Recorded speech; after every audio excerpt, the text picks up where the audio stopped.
আজকে আমি বানাবো চিকেন বিরিয়ানি।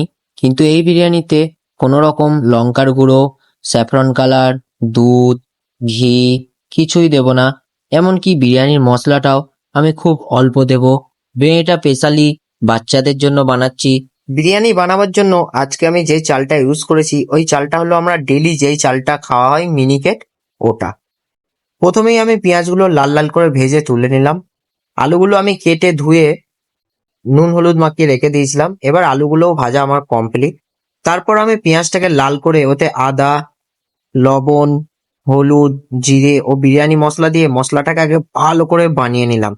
তারপর চিকেনগুলো দিয়ে 5-6 মিনিট আমি কষে নেওয়ার পর জল দিয়ে দিয়েছিলাম। জল দেওয়ার পর অল্প কেওড়া জল ও গোলাপ জল দিয়েছিলাম চিকেনের ভিতরে। তারপর আমি ভাত রান্নার জন্য জল গরম করতে দিলাম। জলটা গরম হয়ে আসলে আমি চালগুলো দিয়ে দিলাম।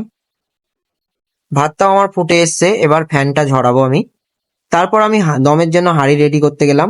তো হাঁড়িতে প্রথমে আমি আলু দিয়েছিলাম, তার উপরে চিকেন দিলাম, দিয়ে একটু পেঁয়াজ রস দিয়ে দিলাম। এখানে আমি টক দই ইউজ করিনি আজকে, আজকে পাতিলেবু দিয়েছি। তারপর বিরিয়ানি মশলা ও হালকা করে পেঁয়াজ বেরেস্তা ছড়িয়ে দিয়ে ছাঁকনিতে করে আমি ভাতগুলো আস্তে আস্তে দিতে লাগলাম চিকেনের উপরে। প্রথমে আমি একটা লেয়ার তৈরি করে নিয়েছিলাম, ওই লেয়ারের উপরে অল্প পেঁয়াজ রস দিলাম।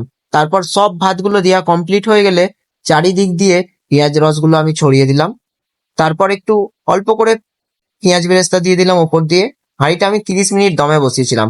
আর দম থেকে নামানোর পর বিরিয়ানির টেক্সচারটা এমন এসেছিল, আর বিরিয়ানিটা খেতে দারুণ হয়েছিল।